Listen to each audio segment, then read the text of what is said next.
Pai, do Filho, do Espírito Santo. Amém. Ave Maria, cheia de graça, o Senhor é convosco. Bendita sois vós entre as mulheres, e bendito é o fruto do vosso ventre, Jesus. Santa Maria, Mãe de Deus, rogai por nós, pecadores, agora e na hora de nossa morte. Amém. São José, rogai por nós. São Felipe Neri, rogai por nós. São Paulo da Cruz, rogai por nós. Nossa Senhora de Fátima, rogai por nós. Em nome do Pai, do Filho, do Espírito Santo. Amém. Bom dia a todos. Nós estamos aqui na página 108 da biografia de São Paulo da Cruz, escrita pelo padre Luiz Teresa de Jesus Agonizante. Nós estamos no meio do capítulo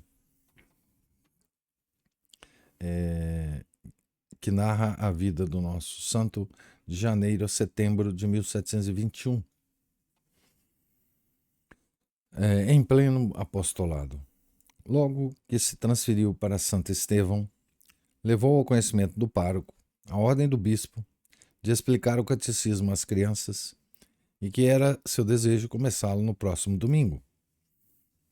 Sendo o tempo de carnaval, o sacerdote julgou melhor que tais instruções tivessem início na quaresma. O sacerdote pároco, né? Condescendeu docilmente o humilde servo de Deus, mas ao voltar a Santo Estevão, ouviu na oração a voz do Senhor repreendê-lo asperamente. Compreendeu então que todo o tempo é propício para a prática do bem, quando esta é ordenada por Deus. No domingo, pegou o crucifixo e percorreu as ruas de Castellazzo, tocando a campainha e bradando: ao catecismo na igreja de São Carlos. O templo ficou repleto, não somente de crianças, mas também de adultos. Paulo dedicava-se a esse santo exercício com todo o ardor de seu zelo. Aquelas breves instruções produziram frutos inesperados, alegrando sobremaneira o coração do bispo. Aproveitando-se do grande prestígio do catequista, mesmo em sua terra natal, não duvidou o sábio prelado afastar-se das regras ordinárias da igreja, em se tratando do bem das pessoas. Ordenou ao religioso, o qual nem sequer galgara o primeiro degrau da hierarquia sacerdotal, que subisse ao púlpito para expor ao povo as verdades da fé e pregar sobre a paixão de nosso Senhor Jesus Cristo. Abençoou Deus o agir do prelado, mostrando ter sido, por inspiração do Espírito Santo, que ele concedera tal dispensa a quem o céu acumulara de tantos dons extraordinários. Aqui a dispensa foi em relação à condição de religioso, mas não ordenado sacerdote, né, pregar na igreja, né? Essa foi a dispensa do pároco. Terminadas as instruções, inúmeras pessoas acompanhavam Paulo à ermida, não se saciando de vê-lo e ouvi-lo. O bispo quis que o servo de Deus pregasse um tríduo solene durante o carnaval. O santo obedeceu.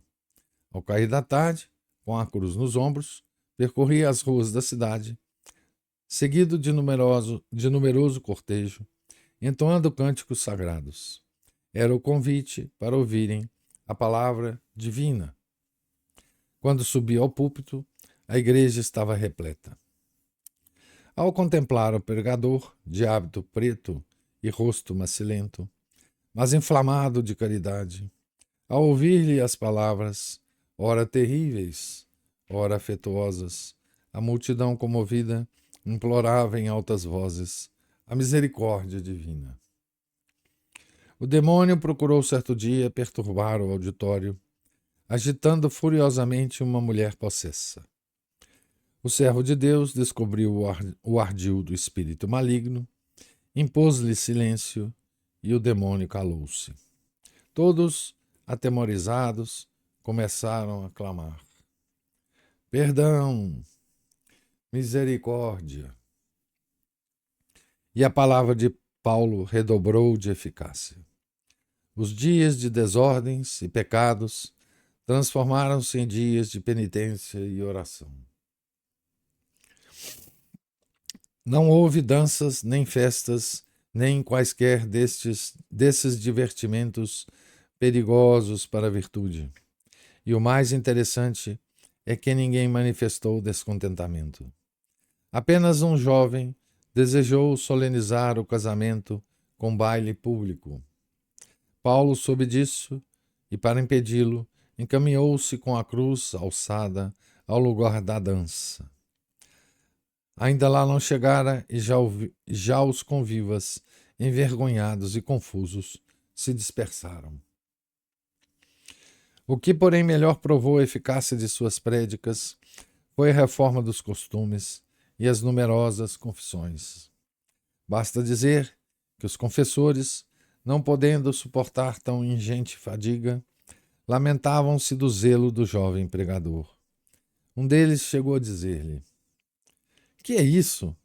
Não nos deixam tempo nem para alimentar-nos." Ao que Paulo replicou docemente: "Que hei de fazer? Essas pessoas pertencem a Deus, e é Ele quem as converte. Nada tenho que ver com isso." As mulheres não traziam nenhum adorno senão a modéstia. Entravam na igreja decentemente vestidas e de cabeça coberta. Para fortalecer no bem aquele povo e garantir-lhe a perseverança, mandou o bispo que o jovem apóstolo continuasse as pregações durante a quaresma. Aos domingos, Paulo deixava aos companheiros o encargo de ensinar o catecismo às crianças. Em seguida, subia ao púlpito, discorria sobre alguma verdade de fé e terminava com exortação prática, fundamentada quase sempre na paixão de Nosso Senhor, esforçando-se por incutir em todos o ódio ao pecado e o amor à virtude. Várias vezes por semana, de manhã às mulheres e à noite aos homens, falava na igreja da Ermida sobre a sacratíssima paixão de Nosso Senhor Jesus Cristo, ensinando-lhes o método prático de meditá-la. Ao terminar, entoava um cântico composto por ele mesmo, conforme os diversos passos da paixão. Essa quaresma foi, se assim nos podemos exprimir, o remate na renovação espiritual da cidade. Tornaram a Deus os corações e reconciliaram-se os mais rancorosos inimigos. 2 nobres de Castellazzo, ambos de sobrenome Maranzana, nutriam entre si ódio implacável, escandalizando a população. Párocos, pregadores, religiosos, todos haviam trabalhado em vão para reconciliá-los. Tal vitória Deus a reservara a Paulo. Ambos foram uma tarde a Santo Estevão ouvir o pregador. Paulo Sardi reconheceu a um deles e avisou ao servo de Deus. Paulo tomou por assunto do sermão a prece de Nosso Senhor no alto da cruz. Pater, dimitte illis. Meu Pai, perdoa-os. A caridade do Salvador deu-lhe tal força às palavras que penetraram naqueles corações empedernidos e deles desterraram todo o rancor. Terminada a prática, foram à cela do santo, onde, admirados pelo encontro inesperado, abraçaram-se e se reconciliaram, com imenso júbilo de seus corações.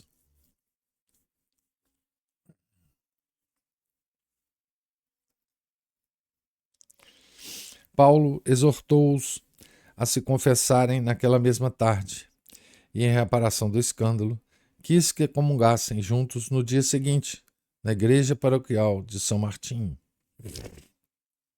Edificante espetáculo para a cidade. Belo triunfo para o Evangelho. Aqueles homens, até então inimigos irreconciliáveis, foram vistos um ao lado do outro no banquete sagrado da paz e da caridade. Surgiu, certa ocasião, violenta disputa entre diversos homens. Temiam-se graves desgraças, porque a altercação quase chegara às vias de fato. Acorreu Paulo e, pondo-se de joelhos no meio deles, apresentou-lhes o crucifixo e pediu que se acalmassem por amor de Jesus Cristo. Cessou imediatamente a contenda e o grupo se dissolveu.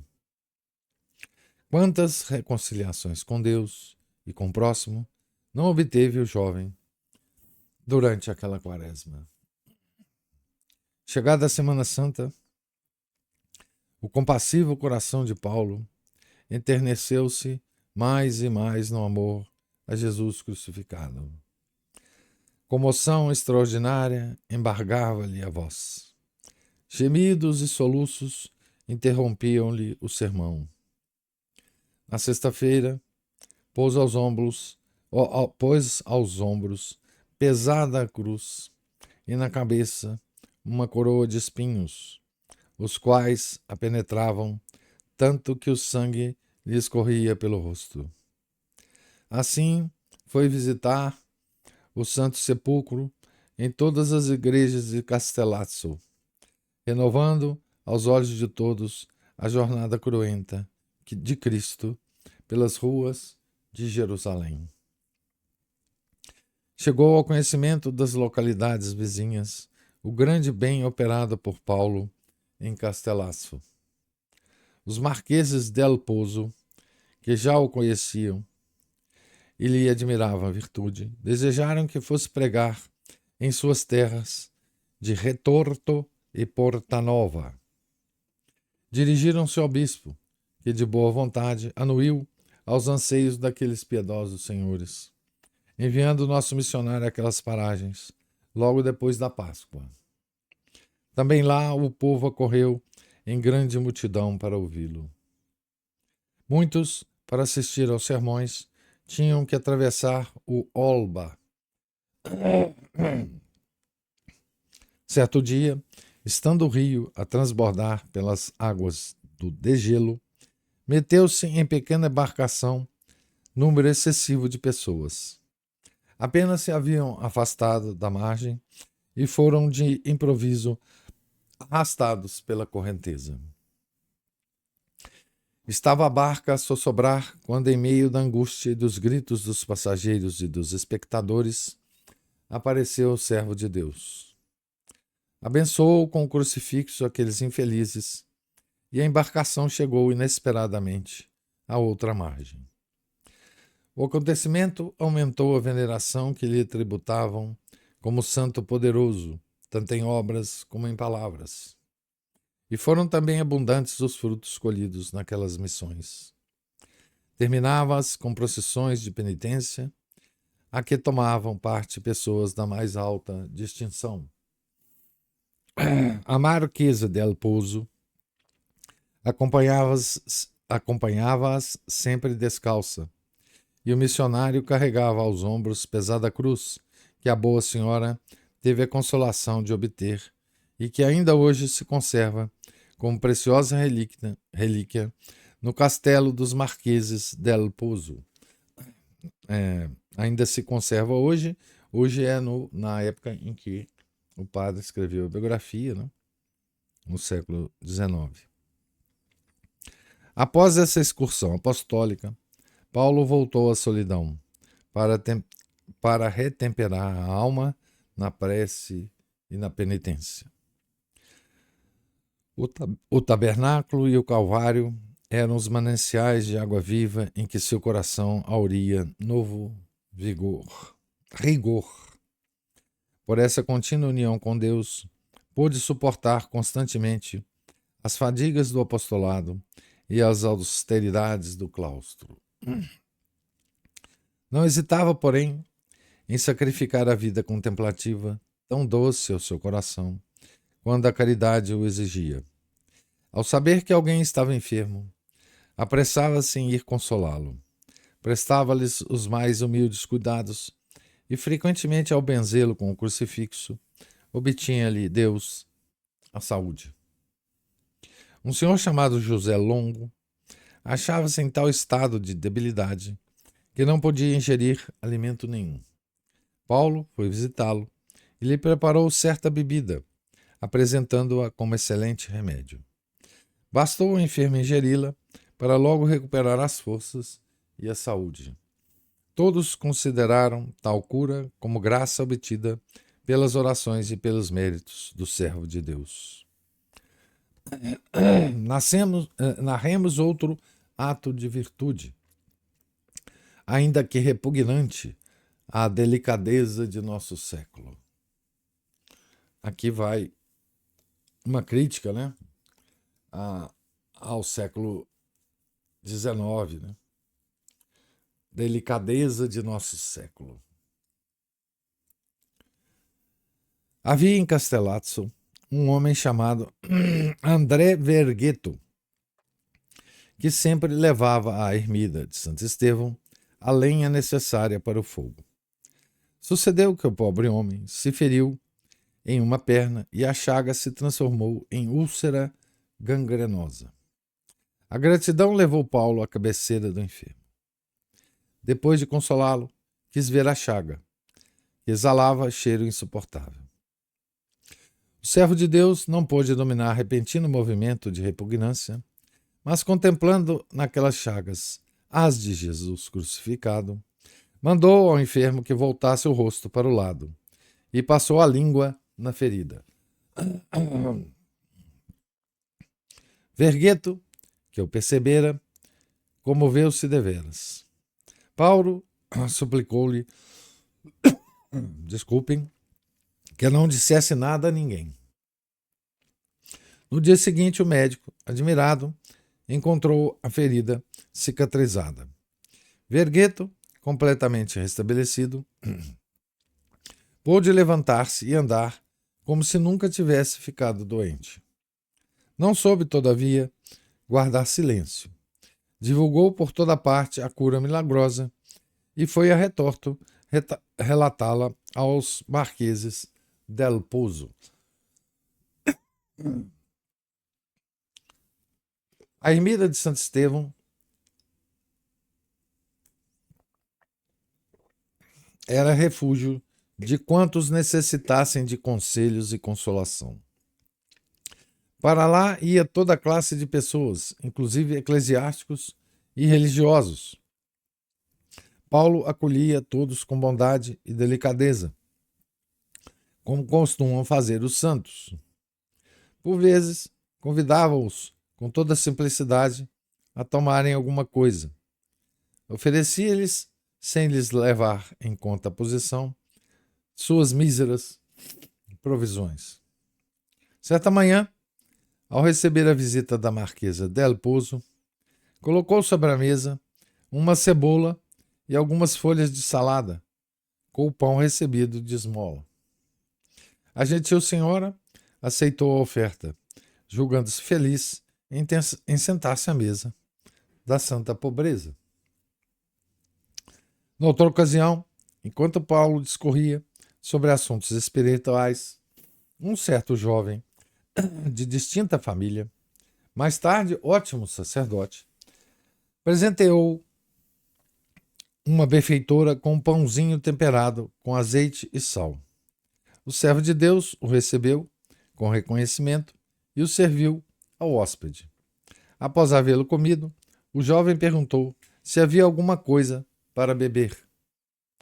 Paulo sorriu e, apontando para o poço, disse: temos aqui uma adega de infindáveis provisões. Esses fatos podem parecer menos importantes. É certo, no entanto, que nos fazem experimentar grande satisfação pelo encanto da amabilidade, que não se afasta dos santos, até nos momentos mais graves e penosos da vida. Por essa época, Paulo experimentou a mágoa de ver diminuída a incipiente comunidade. Paulo Sardi caiu enfermo. não pôde resistir à vida tão austera e teve que deixar aquele a quem considerava como pai e por quem sempre nutrira a mais terna veneração. Elevado mais tarde ao sacerdócio, nomeado cônego da Igreja Colegial de Alexandria, foi sempre sacerdote exemplar. Após a morte de Paulo, testemunhou nos processos que observara na ermida de Santo Estevão. Aqui fala que resta algumas cartas, né, da correspondência do nosso santo com Sarde. Restam 10 cartas. Então, ele se correspondia não só com ele, né, mas com outras pessoas. Né? Então, aqui a gente vê, né, que depois da aprovação do bispo, né, da fundação da ordem, e antes que Roma se pronunciasse sobre as regras da ordem, o bispo, então, mandou o santo para Santo Estevão. Né? Lá, o pároco da cidade usava, então, de São Paulo primeiramente, como para dar o catecismo às crianças, né? Depois, com o afluxo de pessoas e a obra do santo tendo repercussão na cidade, foi ocorrendo, então, algumas coisas na vida dele, né? Primeiro, a pregação na igreja, autorizada pelo sacerdote. Depois, as várias ocorrências, né? Pregações e ocorrências na vida dele, que o levaram a uma fama, né? Uma fama e a correção dos costumes, aumento das confissões na cidade, enfim, tudo o que ocorre, de fato, em torno de um santo como esse. Né? Nós já vimos, por exemplo, em outras biografias que lemos, como que a presença de um santo pregador desse nível, né? E com tal santidade pode mudar os costumes da cidade. Né? Nós vimos isso com São Bernardino de Sena, né? Que lemos a vida dele aqui e como que ele mudou, né? O caráter de tantas cidades nas quais ele pregou, né? E aqui, de novo, né? Mudam-se os costumes dos mais jovens, das donzelas, dos inimigos fidagais da cidade, né? Eles se reconciliam, né? Então, isso aqui, São Paulo da Cruz está distante de São Bernardino de Sena de 3 séculos, mais ou menos, né? 3, 4 séculos. E aqui as mesmas coisas ocorrem, né? Porque a natureza humana, ela de fato não muda, né? E a santidade, as características fundamentais da santidade também não mudam. Né? Então, aqui nós vemos, digamos assim, a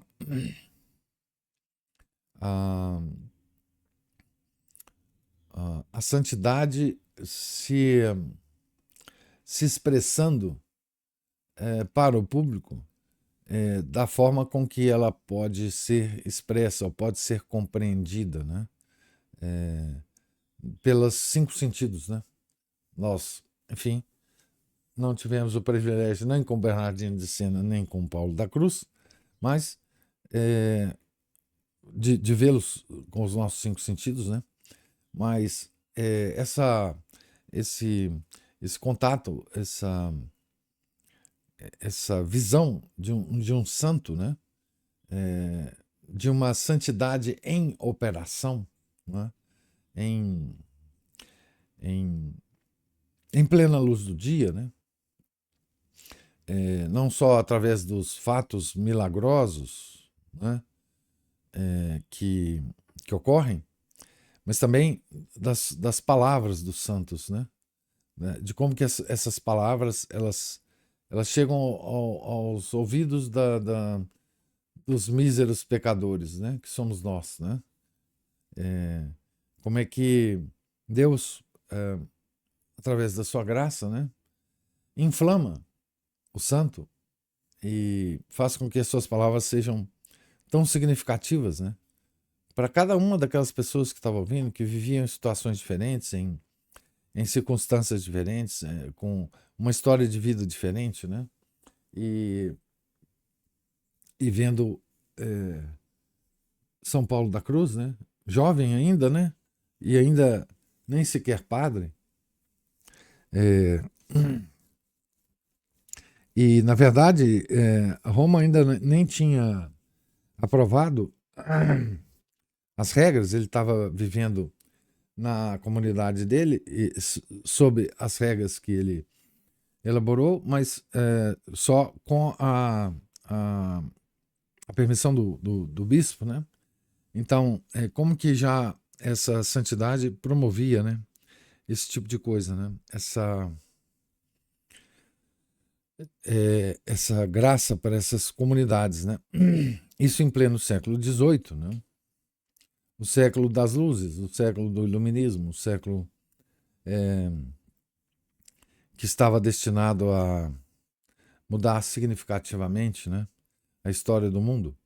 Mas ainda nesse século, né, eu diria assim, essa velha santidade, né, essa antiga santidade, e essa santidade, ela é percebida rapidamente por todos, por todos, eu digo por todos os seres humanos que estão lá, né? Não só os católicos, né? Isso aconteceu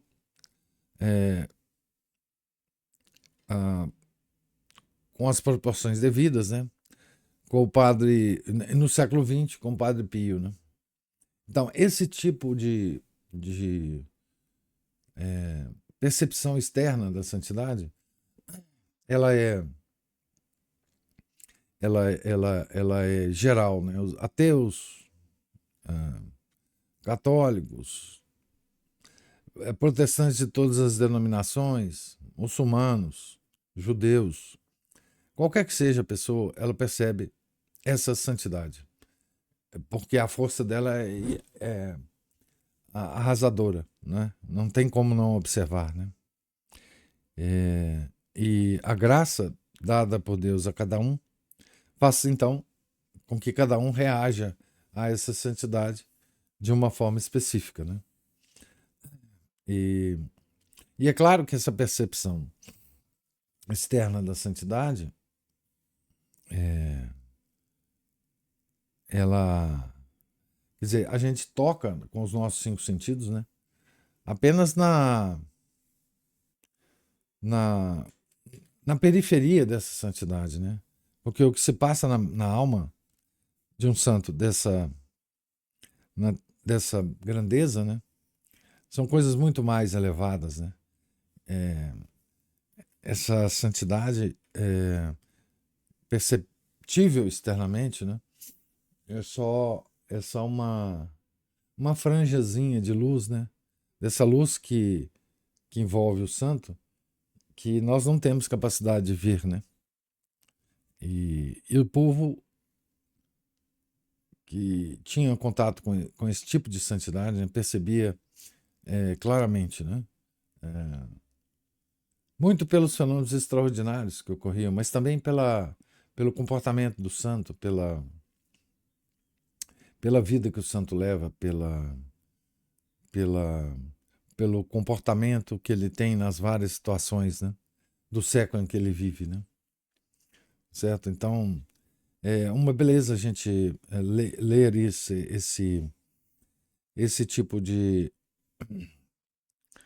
história, porque, embora o nosso biógrafo chame atenção, nunca esqueça, né, de comentar o que se passava internamente na alma do nosso santo, né?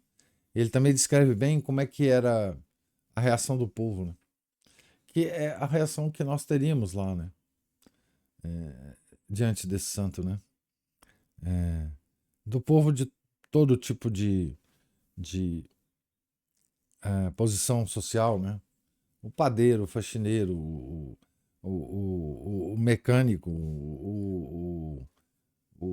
enfim, a empregada doméstica, a mãe de família normal, os nobres, né? Os mais distintos da sociedade, os menos distintos, né?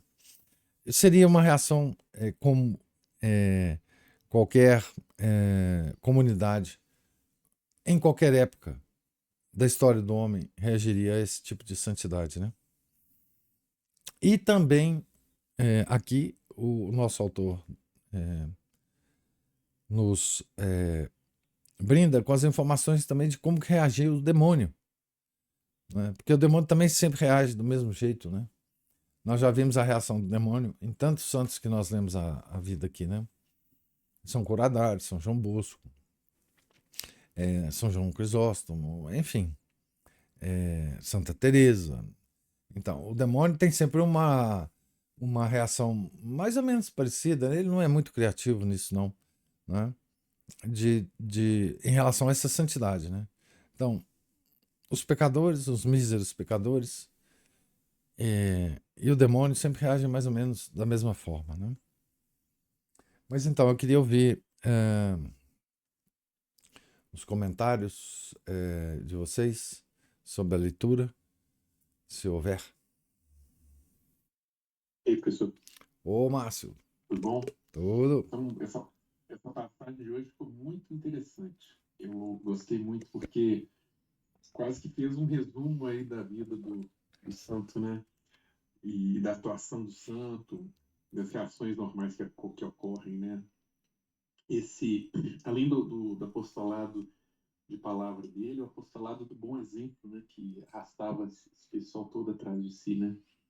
É. O, Você vê a Marquesa, né? A gentil senhora lá, né? Simplesmente comendo da mesa dele ali a cebola com as saladas, acho que não dá nada de bom, né? Porque está na companhia de uma pessoa santa, edificante como São Paulo, né? E, e ver também como era, pelo menos até esse momento, em parte a chamada aristocracia, né? Que ainda tinha certa nobreza de alma. Como também muita gente do povo também, né? E mas nós vimos aí um exorcismo, nós vimos aí milagres, nós vimos aí um santo digno daqueles anacoretas do Egito, né? Exato. E é interessante essa fala aí sobre São Paulo pregando, né? E catequizando também durante o carnaval. Uma coisa para a gente pensar também, que a gente acha que o carnaval no Brasil é só daquele períodozinho, daquela semana onde tem a quarta-feira de cinzas, né? Mas eu acho que eu cheguei à conclusão que todo fim de semana aqui no Brasil é um carnaval. É impressionante o nível de afastamento. Até no domingo, inclusive, o dia Ana Paula descobriu de um padre aí, o padre Renato Leite, umas catequeses sobre o domingo. Eu já mandei para o pessoal da Crisma, eu vou parar para ouvir. Padre Renato é muito bom. Como ele é muito bom. Ele fala as coisas que têm que ser ditas, então os tabetes na cara. Sem respeito humano, sem respeito humano. Não é? Então já está na segunda parte, são 3 partes. Isso, vai ter a terceira parte, serão 3 partes, a próxima parte vai ser no próximo domingo. Ótimo. Mas porque as pessoas estão lidando com o domingo também, ao invés de ser um dia do Senhor, ou seja, pertença a Ele. É virar um dia de pândega, de farra, né? E essas manias do povo de ficar se enfiando em bar e bebendo e caindo de bêbado, dando vexame, e não é capaz de ter uma recreação sadia, um lazer para descansar o corpo, né? Eu lembro quando eu dava aula à noite em uma turma grande, segunda e quarta, segunda-feira era uma turma assim, de uns 40 alunos, E eu acho que talvez metade não estivesse lá de corpo e quase outra metade não estivesse lá de alma. Todo mundo destruído, parecia um campo de batalha no final do combate. Assim. Aí na quinta todo mundo normal. Que coisa é essa? Por que vocês estão normais na quinta? Quando na quinta-feira já começa a ficar cansado, vocês estão cheios de energia por causa das farras do fim de semana. Então, quer dizer, o Carnaval do Brasil prossegue a cada fim de semana. Sexta, sábado, domingo. Sexta de noite, sábado, domingo. Isso quando já começa na quinta, né? É. Quinta, sexta, sábado, domingo, e segunda-feira é a quarta-feira de cinzas, né? É. E fica todo mundo com aquela cara, né? Daquele jeito. Terça-feira já começa a retornar ao normal, e quarta já todo mundo animado, quinta-feira já parte. E lembremos que a santificação do domingo foi a grande mensagem de La Salette, né? Sim. No caso, foi para o clero, né? Exato. E que o próprio Santo Cura d'Ars, né? Ele pregava com muito Demais. o próprio São Luís de Montfort, né? A santificação do domingo, parar com as diversões, com as farras, né? E que isso atrai o castigo de Deus. A gente vê o Brasil o que é, né? É um castigo de Deus, assim, crônico, né? E os maus hábitos das pessoas são crônicos nesse sentido, né? É um castigo em ato, né? Não é nem impotência, é um castigo em ato. A gente pode observar, né? Ele é visto, ele é o tempo todo. As palmadas podem não ser as bufetadas soltas, mas elas são palmadas o tempo todo. Inclusive, a população, a parte da população que não participa disso acaba sofrendo, né? Nem que seja com os produtos dos ruídos dos farristas. Né? Justos e ímpios sofrem do mesmo jeito. Sofrem do mesmo jeito, porque eles formam um só corpo, né? Uma mesma nação. Que é uma coisa que não entra na cabeça das pessoas hoje em dia, que elas são membros de um corpo. Que elas acham que até dentro da própria casa, a pessoa que está ali, o marido dela, a esposa dela, o filho, que não tem nada a ver com ele, simplesmente tem a outra pessoa. Entendem, né? Essa trama social, esse corpo social todo. Né? E interessante, retomando aqui o Santo, ele propôs ensinar, né, ao pessoal métodos de meditação. Coisa interessante. Né? Interessante. E o tema dele preferido era a paixão de Nosso Senhor, Paixão e Morte, né? Que era também um dos temas ali, que a única contemplação, segundo São Vicente Pallotti, era a paixão e morte de Nosso Senhor. Isso. E que isso aí, para poder perceber o grande amor de Deus por nós. Santa Teresa, mesma coisa. Todos eles, em algum ponto tocavam isso, né? E ficam as lições para nós. E outro ponto, rapidinho, para terminar aqui minha prédica, já está demorando muito, é o tanto que as pessoas podem escandalizar ou edificar os outros através do exemplo, principalmente das elites, né? Os parentes aí, aqueles que tinham o mesmo sobrenome, supõem que eles tenham sido parentes, né? Brigando, quase entrando em guerra civil, aquelas guerras civis que tinham muito terríveis, né? Famílias. A gente viu muito isso na Bernardino de Sena, não? São Bernardino de Sena. Sim, exato. A gente já viu isso muito. E as histórias que muitos antepassados nossos tinham de que essas guerras continuavam até aqui no interior do Brasil. Sim, né? Sim. Tem várias histórias nesse sentido. E exatamente, eu tenho também assim, uma tese minha que muito dos maus hábitos da nossa nação vem, inclusive, dos maus exemplos de quem vem de cima. Se não são dados explicitamente, eles são respaldados, inclusive, por leis, pela burocracia, né? E a mídia reforça isso, né? Então, é muito importante esse apostolado do bom exemplo que a gente tem que ter, né? Às vezes passa pela cabeça, dá vontade de falar para o pessoal, né, que a gente conhece, ó, se vocês quiserem que mais gente venha na missa, tratem as pessoas com bondade aqui, mas se vocês não quiserem, podem impliquem com a roupa, com a falta de véu, né? Se elas deixam as pessoas perdidas na missa sem saber que ponto que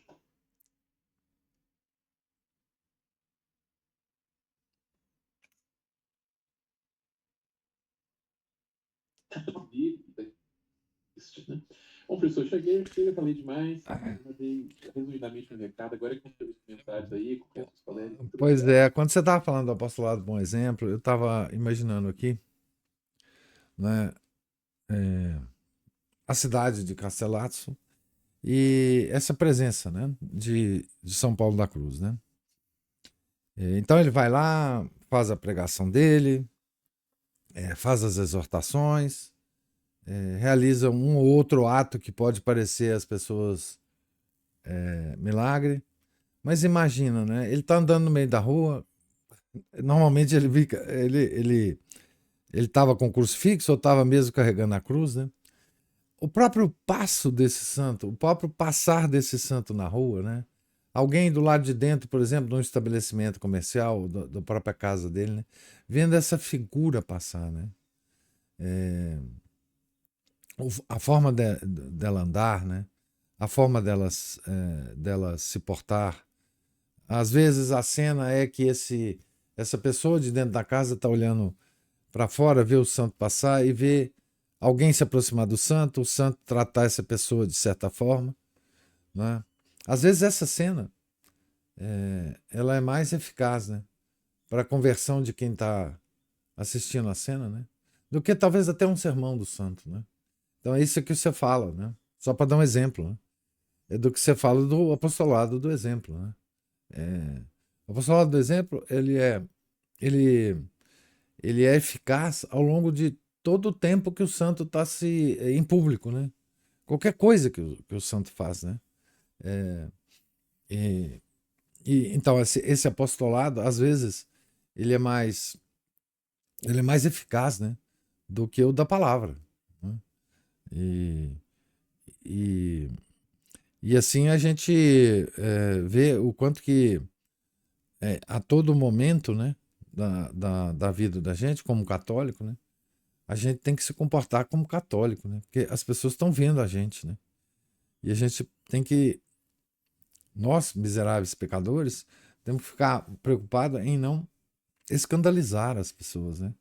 Então, com os nossos atos, as nossas cotidianos mesmo, né? Em qualquer situação, né? Em qualquer lugar, seja em público, na rua, etc., seja em casa, com as pessoas da família, ou com as visitas que recebemos, né? Com o nosso comportamento geral, né? Isso aumenta muito a responsabilidade nossa, né? No caso do santo, é óbvio que ele só estava espalhando o bem, né? Mas no nosso caso, a gente pode espalhar o mal também, né? Com os nossos comportamentos. Esse postulado, bom exemplo que você cita é uma coisa muito importante, né? Para nós observarmos, né? Mas eu queria ver se tem mais alguma observação, algum comentário. Professor, Sim. logo ali no comecinho, não vou repetir tudo que o Márcio falou, que a gente concorda, né? Mas a primeira coisa que me ocorreu com aquela celebração da festa de casamento durante o tríduo, né? Uhum. Sempre tem folgado no mundo, né, professor? Então, eu fiquei pensando assim, além dessa presença que o senhor comentou, que a sensibilidade das pessoas anti-santo, mas a gente também, às vezes, pela nossa grosseria, passa um santo na frente da gente e a gente não enxerga. Ah, isso. Nesse caso, assim, a primeira coisa que me ocorreu é o clima daquele tempo, quando a igreja tinha autoridade. E, de certa forma, o São Paulo da Cruz, ele estava amparado pela autoridade da igreja. Uhum. Por um tempo em que a igreja conduzia, né, o comportamento moral das pessoas, né? Então, quando um pregador sai à rua, porque assim, eu imagino que os prelados ficavam quietos, né? O folgado só faz a festa no tempo indevido, porque ele acha que não vai receber nenhuma admoestação. Uhum. E na medida em que ele recebe a admoestação, pronto, a festa foi cortada. A mesma questão da autoridade, eu percebo, o que me ocorreu também na leitura, ocorre com a piedade dos nobres senhores, que vão atrás do clero para pedir a pregação. são dois tipos de autoridades sendo exercidas na sociedade, né? É a temporal e a Nós, espiritual. exatamente, numa comunidade, numa cidade. As pessoas, porque se por um lado ela existe, ela está presente, porque as classes estão definidas e o clero tem o seu lugar. Por outro lado, a plebe rude, ela se subordina. E o senhor sabe que uma das 14 minutos aqui, né, professor, para terminar. Isso. Já no início Aparece aí para desse, vocês também?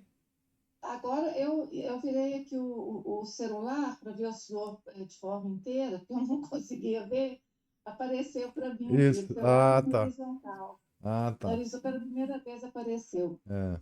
Mas desde o começo da leitura de São Paulo, tá? Usar essa biografia, já assim, no comecinho me deu um certo impacto a questão da obediência, a importância de sermos obedientes, sabe, professor? E agora isso também aparece de novo para mim nessa leitura. Primeiro que é a autoridade legítima. Quem é a autoridade legítima aí? É a igreja e um estamento da sociedade. São os três estados medievais. Exato. É o povo, a nobreza e o clero. Exato. E ao mesmo tempo, há uma docilidade por parte de quem se subordina a ela. Então, assim, o Márcio chamou atenção para a piedade aí da Marquesa, a Marquesa descalça, ou não sei se é a mesma, que vai lá É a comer as mesma. É a cebolas. mesma. É a Pois mesma, é. mano. Então, assim como a gente observa que nós devemos ser exemplo, nós agora, Plebe Rude, nós, né, eu e tal, com o nosso comportamento, nós também temos que saber nos subordinarmos humildemente a, digamos, pois é, o que essa revolução desse tempo aí fez? Destruir isso tudo. Destruiu. Destruiu a autoridade do idoso, né? do sábio, a autoridade dos mais velhos, a autoridade dos mais aquinhoados, né? ou inteligência, ou até aqueles que conquistam, de alguma forma, um diferenciamento, um status social, por um mestre, né? O mais inteligente, o melhor, ou o que seja. Então, assim, eu acredito que, apesar dos homens destruírem as leis de Nosso Senhor, destruírem no senso comum, eu quero dizer, né? Claro que a gente vê um combate, o senhor sempre nos chama atenção para o combate aí aos 10 mandamentos. Mas eu acho, sim, de alguma forma a ordem divina pode ser restaurada em pequenos detalhes da nossa vida. Isso. Quando o nosso marido e a gente feminista, sem querer, numa situação corriqueira de casa, às vezes acontece, a gente sempre pode tentar exercer humildade, submissão à autoridade, como, digamos assim, como ordem católica, sabe, professor? É, eu acho que a gente tem que Então, tentar assim, fazer isso. tentar fazer isso. Então, assim, olha, eu fiquei muito assim, eu não vou lembrar que aula que foi, que leitura que foi, logo no começo, me ocorreu isso. Meu Deus, quanta humildade e quanta obediência. A igreja pede isso muito. Nosso Senhor pede. O nosso pecado original foi isso, né, pessoal? Desobediência. Toda a Bíblia, toda a Sagrada Escritura a Sagrada Escritura pede isso, né? Os Salmos pedem. Os Salmos E é enfim. interessante como isso intercambia, né? O santo que exerce autoridade, que é humilde e que obedece, isso o tempo inteiro está na nossa vida, nós intercambiando essa posição na nossa vida a cada momento, essa amplitude, né, da santidade ou da busca da santidade, essa amplitude na nossa vida. Só para terminar, ontem eu estava vendo tem a irmã Paulina, né, aqui no Brasil, que assim, eu fiquei tão. Eu falei, gente, será que essa é a irmã Paulina, das irmãs Paulinas? Tem uma história interessante, rapidinho, que ela começa a fazer o apostolado dela e ela tem o amparo de uma mulher muito rica em São Paulo. E essa mulher, ela tem tanta necessidade dessa autoridade que ela acaba querendo afastar a irmã Paulina. E a irmã Paulina é afastada da obra dela, que ela exercia, e ela vai parar num lugar que ela vai lá limpar o chão, e ela fica anos fazendo isso, como ela que começou uma obra fantástica de amparo aos pobres e recolhendo. Isso logo que foi abolida a escravidão aqui no Brasil mesmo. Mas o que eu achei interessante foram os anos que ela passou humildemente como uma freira, aceitando. Não é o fato dela ser humilde, ela obedecer e aceitar a autoridade, Hum. apesar do apostolado fantástico que ela tinha criado. Então, assim, esse está sendo mais ou menos o tom, né, do São Paulo da Cruz para É, mim, assim. é, Muito bonito isso. De um lado, uma alma elevadíssima, de outro, uma humildade impressionante. É, Isso mesmo. Que beleza, né? Que bom a gente ter a oportunidade de ler a vida de uma personalidade dessa, né? Um santo dessa. professor, assim, leitura da vida dos santos. Eu não sei como viver sem isso mais, viu? Mas, Porque não é possível assim, ah, você encontrar hoje, como você encontra possibilidade de corrigir no mínimo o seu olhar, porque o comportamento a gente sai destrambelhado pela vida, mas pelo menos durante uma reflexão, para nos trazer um modelo de vida. é, É importante demais. que bom que a gente tem essa oportunidade, né? Uma graça mesmo. Mas o software vai nos cortar aqui a qualquer momento. Então eu tenho que, infelizmente, agradecer a vocês, a paciência, a presença, os comentários e observações. Tenham todos um santo dia. Fiquem com Deus. Em nome do Pai, do Filho e do Espírito Santo. Amém. Ave Maria, cheia de graça, o Senhor é convosco. Bendita sois vós entre as mulheres, e bendito é o fruto do vosso ventre, Jesus. Santa Maria, Mãe de Deus, rogai por nós, pecadores, agora e na hora de nossa morte. Amém. São José, rogai por nós.